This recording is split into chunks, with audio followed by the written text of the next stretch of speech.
Hello beautiful people, and welcome back to my channel. Today's video is going to be a quick vlog. I have a ton of candles in front of me that I need to label, and then I have a couple orders that I need to pack. So I figured I would just take you along for the ride. So on the table in front of me is about 4 cents, and these 4 cents were a part of my most recent restock, and I just need to clean them up, label them, and then move them out of the way so I can go ahead and package those orders that I was talking about. So here we go. So you'll notice here that I am trimming the wicks and removing the wick setters. I like to, when I'm done trimming the wick, I save them. So I put each of them back into their correct bags. So I have the opportunity to add a wick base to them and then use the other half, so I'm not wasting any part of the wick. I'm going to change the angle here in a second just so you can better see what I'm doing. You'll notice that I'm using a special tool to trim each of the wicks. These are cat nail trimmers, and a lot of the time people tend to use traditional wick trimmers, and those often hurt my hands, but these are a lifesaver. I can trim as many wicks as I need to, and I feel perfectly fine. So you'll see that I trim the same size candles just so I can have those wicks together so I can put them back in the bag.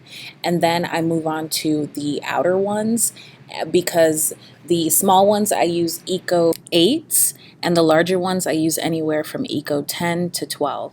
So if you look here, I'm showing you that these are recycled, 100% recycled, and I actually found them in a thrift store, so that was super awesome. The next step is I group all of the candles together, and I take my heat gun and I make sure I heat every single one of the tops. Even if the tops set perfectly, I want to make sure I put heat to them just to make sure there aren't any sinkholes that I might have missed, because sinkholes often form under that top layer of wax, and as soon as you go to light the candle, the wick burns straight down the middle because you might have missed a sinkhole. So that's definitely something to look out for. And I probably should add that I'm working with C3 soy wax from Cargill. So now I go ahead and flip each of the candles because I need to add warning labels. This is typically something I do before, but I completely forgot, so it's something I'm doing in the end. Once all of them are flipped, you'll see that I'm adding these warning labels. They're labels that I got on Amazon in a pack of anywhere from 300 to 500 for like less than $10, which is extremely awesome. They usually last me for a couple weeks before I have to buy a new pack, and they go perfectly with the colors in my logo. So once I'm done adding the warning labels, I'm going to go ahead and flip the candles back over because it's time to start labeling them. And I sped this up because it's exactly what I'm doing, flipping them over, and I didn't think you all wanted to sit through all of that.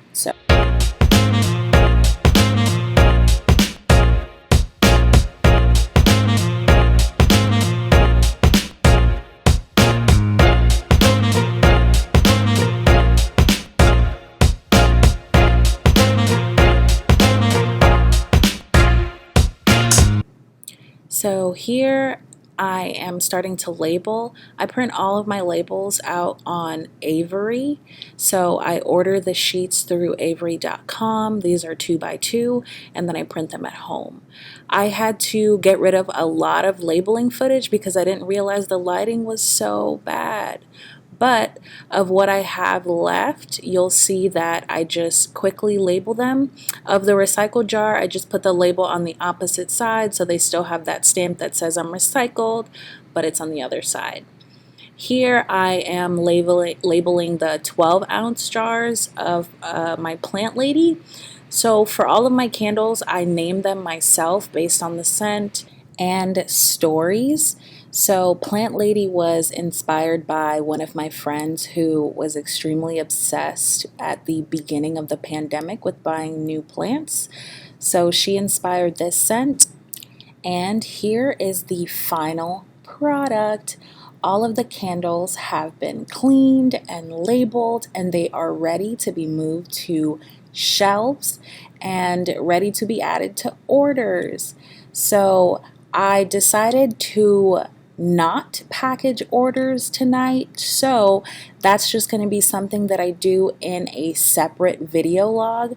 But I am so excited that you decided to stick around to the end. And if you enjoyed this video, I really encourage you to like it, comment down below some of the parts of your own process, and I encourage you to subscribe if you'd like to stick around for a while.